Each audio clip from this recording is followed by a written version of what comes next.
Muy buenos días. Señor, abre mis labios, y mi boca proclamará tu alabanza. Gloria al Padre, y al Hijo, y al Espíritu Santo, como era en el principio, ahora y siempre, por los siglos de los siglos. Amén.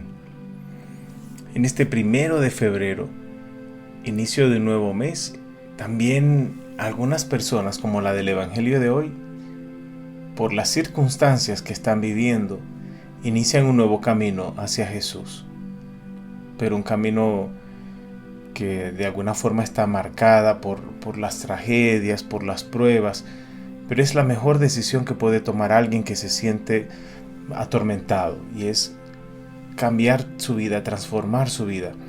Vamos a ver eso hoy en el Evangelio que nos presenta la palabra, que está tomada del evangelista Marcos, capítulo 5, versículos 1 al 20.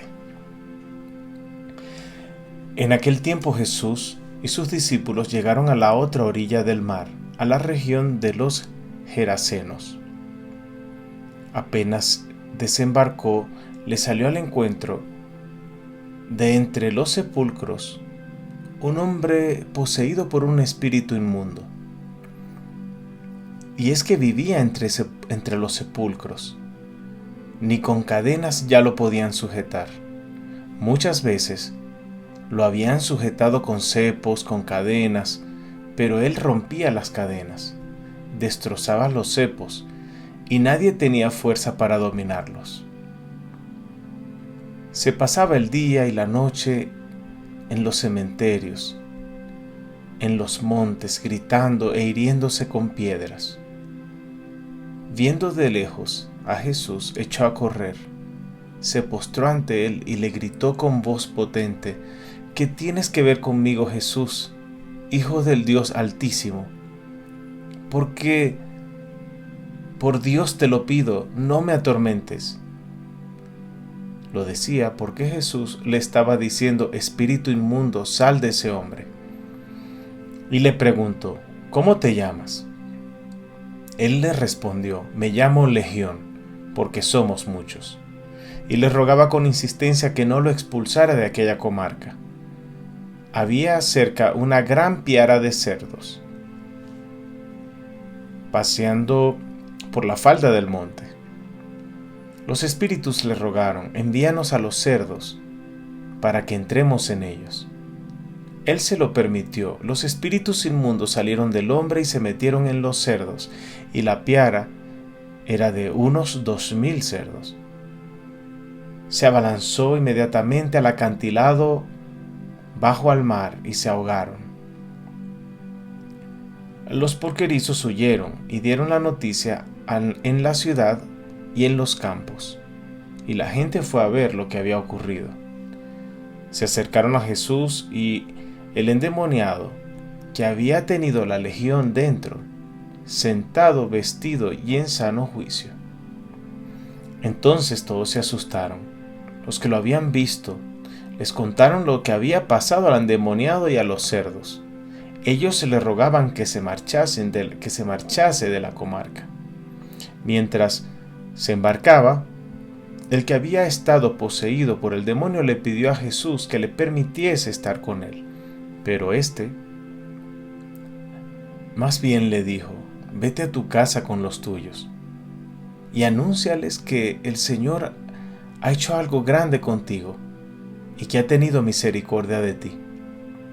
El hombre se marchó y empezó a proclamar por toda la Decápolis lo que Jesús había hecho con él. Todos se admiraban de este acontecimiento. Palabra del Señor. Gloria a ti, Señor Jesús. Bien, queridos hermanos, esta palabra es sumamente rica, simbólica, y encierra mucha simbología, porque yo estoy pensando que por un lado puede ser efectivamente una escena de un exorcismo. Podemos tomarlo literal como una escena de un exorcismo de este Geraseno, es decir, era un ciudadano de ahí, de esta ciudad Gerasa, que era una ciudad rica, era una ciudad que era muy próspera, pero era completamente pagana. Lo notamos precisamente por la venta de los cerdos, porque el cerdo era el negocio de muchísima gente ahí. Miren que la piara de la que saltó al acantilado, de donde la que salieron los demonios, eran más de 2000. Quiere decir que no pertenecían solo a una persona, sino que más bien estos que cuidaban a los cerdos tenían toda esa piara de mucha gente. Es como en los pueblitos, como hay pastores que cuidan las ovejas de mucha gente. Igual ocurría en este caso. Pero para que esa gente comercializara con tanta facilidad los cerdos, quiere decir que era una región pagana, porque recuerden que en toda la región rigurosamente judía no se consumía cerdo. El cerdo es visto como un alimento manchado, como un alimento impuro, que no se debe comer por humanos. Y esta palabra, fíjense que encierra toda esa simbología de un hombre que está preso de sus circunstancias en un cementerio, que lo han tenido encadenado ahí. Es decir, que no hubo, o si lo hubo, no lo dice la palabra, intención de la ciudad de Gerasa, de los ciudadanos de Gerasa, de rescatarlo, sino que decían que estaba endemoniado. Recuerden que en esa época, vamos a ver otra, si hablamos de un exorcismo, pues nos quedamos con una lectura bastante explícita de un exorcismo donde Jesús simplemente saca un demonio, que no resultó uno sino toda una legión, y salen al acantilado. Sin embargo, yo siempre he pensado que a partir de la lectura de los evangelios, cuando se leen sinópticamente, cuando se leen comparativamente unos con otros, que hay muchas de estos breves relatos que son tan significativos, que intentan decir otras cosas sobre la obra de Jesús. Y en este caso estamos viendo a un Jesús que dialoga con un hombre poseído. ¿Realmente Jesús dialogó con el demonio, con los demonios, o dialogó con un hombre enfermo? Si dialogó con un hombre enfermo, ¿cómo tan rápidamente logra volcar la escena en un evento liberador?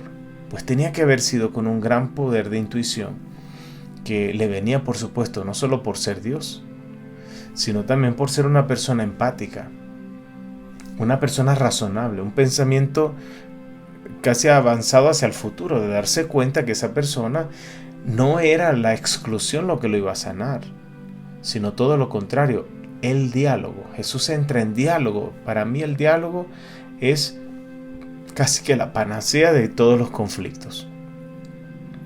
Y en este caso tenemos una perla sobre cómo en el diálogo encuentra Jesús la manera de liberar a esta persona, que la ciudad lo había intentado tratar simplemente como en los pueblitos antiguos en eras de la oscuridad.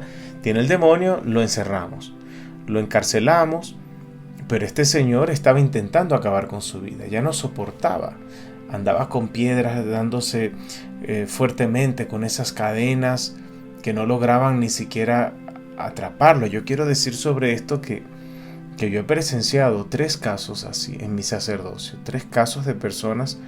A uno me lo pusieron así en la puerta de la iglesia. Era un adolescente, y el adolescente lo tenían amarrado con mecates, y yo vi con mis ojos cómo él rompió los mecates. Hay personas que llegan a niveles de un esfuerzo, de fuerza con su adrenalina. Deja tú todo lo que tú quieras desde el punto de vista físico, neurológico y además somático, ¿verdad? Que hace que adquieran una fuerza que a lo mejor nosotros usualmente no podemos medir ni controlar. Pues esta persona era igual. Y yo por eso me atrevo a dar una interpretación de esta palabra como alguien que estaba enfermo, y que no solamente tenía una enfermedad, sino que además era el reflejo de la enfermedad social. Porque él decía, somos legión, porque somos muchos. Se refiere al mismo pueblo. Él era el reflejo de toda la enfermedad social de discriminación, de violencia, de perturbación. Recuerden que ahí vendían cerdos, de tal manera que en esta palabra yo intuyo que el evangelista también quiere simpatizar con los neocristianos que vienen de la religión judía, como diciéndoles, fíjense que Jesús también quiso liberar a los gerasenos de el mercadeo de los cerdos, porque no fue una pequeña piara de cerdos, fueron más de 2000 cerdos. Quiere decir que esa gente se quedó sin los cerdos, o sea que Jesús trastabilló así de una forma profunda todo el sistema ideológico de esa población. El hombre que habla de ser el Hijo de Dios habla con un endemoniado, lo sana, después que ellos habían probado todos sus métodos violentos, como nuestra sociedad moderna, que también en muchos manicomios, como les llamaban, en muchos lugares de tratamientos de conversión de todo tipo, lo que son es lugares de tortura psicológica. Y en ese momento Jesús pudo ver más allá de solo una persona, vio todo el pecado social que había en esa ciudad. ¿Hizo Jesús un exorcismo o sanó a una persona enferma? Porque una persona endemoniada no es una enferma, es una persona sana que un espíritu toma. Pero en este caso eran miles que fueron a dar a los cerdos, y Jesús luego lo envía a él a ser un mensajero suyo. No le pone nuevos grilletes, lo libera. Hace una atención personalizada con él, conversa con él, lo escucha, lo conoce, le pregunta su nombre. No al estilo de la película de Linda Blair y el exorcista que le dice, "Dinos tu nombre, Blair". No. Sino quería saber quién era, qué sentía. Lo escucha. ¿Cuántas personas nosotros, alcohólicos tal vez, drogadictos, incluso gente violenta, antes que castigarla no tendríamos que preguntarle, ¿cómo te llamas? Bueno, si no eres experto, no lo intentes en casa, porque ciertamente debe ser algo peligroso, pero aquí la solución no es solamente el castigo, y es algo a lo que está atendiendo mucho nuestra sociedad, incluso en las escuelas, incluso en la iglesia. Es muy fácil ver el padre, a mí me ha tocado, yo mismo, no voy a hablar ningún padre, yo mismo, si estoy en el altar y veo a alguien muy, muy extraño, yo hago 1000 gestos acá para que mi gente vaya a ver quién está ahí y cómo lo controla. Eso es un pecado nuestro, es un pecado de exclusión, de tratar a la gente como loca, antes de que preguntarnos cómo te llamas. Y además, Jesús hace una transformación tal en esa persona que la gente no logra convencerse, aunque lo ve sano. Lo ven en su sano juicio. Después de esa catarsis interior, de botar todos esos demonios, con lo cual Jesús acabó con el negocio de los cerdos de esa gente. Yo tampoco como cerdo, por cierto. Yo creo realmente que no deberíamos comer cerdo. Muchas palabras en la palabra de Dios nos animan a no comer cerdos. Pero no me hagan caso, no vine a hablar de eso. Esos demonios salieron al fin del cuerpo de este señor, lo dejan libre. Cuidado, y si no fue de su mente que salieron, lo dejan libre y se van a tirar al acantilado. Se van a tirar al mar. El mar, en la palabra de Dios, generalmente el fondo del mar es el fondo del castigo, del mismo infierno o de la muerte. Allí donde los judíos solían pensar que debían meter todo, esconder todo el pecado, hundir todo el pecado, hundir todo lo malo, o todas las enfermedades, como la ira, la violencia, la mentira, los excesos, la exclusión, la discriminación. Yo sigo insistiendo, este hombre representa nuestros pecados sociales y representa nuestra necesidad urgente de conversión. No solo conversión individual, conversión social. Es una conversión comunitaria lo que el Señor nos está pidiendo. ¿De qué le sirve al Señor que se convierta 1, 2 o 3 si no nos convertimos como familia, como organización, como sociedad?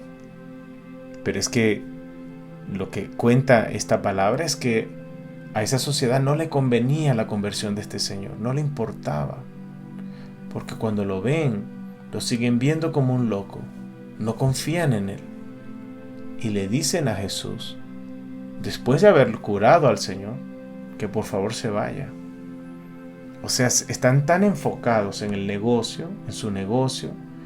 Aquí no solo el problema de la religión judía en ese momento, ¿verdad? Y el problema social, más que de la religión judía, el problema social que Jesús está denunciando es que a esas personas no le importan las personas, solo le importa su negocio. Negocio en el cual tenían a toda esa gente explotada. Ciertamente hay mucha gente que quiere arreglar la sociedad, pero para ocultar esas grandes organizaciones que evaden impuestos, que buscan la forma como de ayudar a los pobres con fotitos de Instagram y con videos de Instagram. Ya sabes, yo pienso que eso es otro pecado social. En el fondo lo que quieren es tapar que son parte de un sistema de muerte. De tal manera que Gerasa representa a nuestra sociedad moderna todavía, capitalista, agresiva, mercadotécnicamente hablando, invasiva de nuestra privacidad. Es impresionante. Yo no sé si te ha pasado que tú estás conversando a lo mejor pues no quiero parecer amarillista, ¿no? Pero a veces tú estás conversando, yo necesito un martillo, y en Mercado Libre te sale de pronto, ¡pum!, la imagen de un martillo, o en Facebook y todo eso. Y es delicado hablar de esto, porque ya uno tiene miedo. Fíjense lo que pasó hace poco con el presidente de Estados Unidos, cómo lo bloquearon. Es decir, estas grandes organizaciones de las cuales nos servimos, la cual incluso estoy usando yo ahorita para hablar contigo, no sabemos hasta qué punto nos están simplemente usando para vender sus cerdos y mantenernos a nosotros en este sistema oscuro de una organización que promueve simplemente la muerte y la exclusión de todo el que no se alía con su propio sistema. Bueno, al final, ¿de qué nos sirve saber todo esto? Yo creo que al final es importante reconocer en Jesús un gran liberador. Un liberador incluso que toma decisiones que le cuestan la vida, que son peligrosas para él, pero no le importa porque él necesita, él quiere, él desea liberarte. Si Jesús desea liberarte, ¿por qué tú insistes en ser esclavo de los vicios? De los vicios del dinero, de la organización que está siendo violenta contigo. A lo mejor tú estás en un trabajo donde son agresivos y violentos verbalmente contigo, pero quieres seguir ahí por el dinero. Nos cuestiona mucho esta palabra. Yo quiero invitarte a que te cuestiones muchas cosas. ¿Qué haces con el dinero? ¿Qué haces con tus hábitos? ¿Qué haces con la gente que no te cae bien? ¿Qué haces con la gente que ves enferma en la calle? ¿Los discriminas? ¿Eres también otros de los que expulsa y quiere ponerles esposas a todo el que está manifestando una enfermedad social? ¿O crees que podemos ayudarnos como sociedad a buscar a ese que está más casi por hundirse en el mar de su propia oscuridad? Esta palabra nos abre muchísimo, a mí me abre mucho la mente sobre cómo sociedad estaremos igual nosotros que Gerasa en aquel momento, tan empeñado en comer cerdos, en comer lo que no nos hace bien, solo porque nos da placer, nos gusta. Y el verdadero enfermo somos la mayoría que hace lo mismo y lo mismo ciegamente.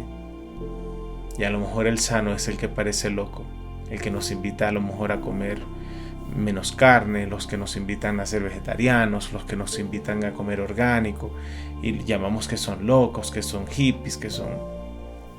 Es de pensarlo. Bueno, te deseo un día en el que abras tus ojos. Dios te bendiga.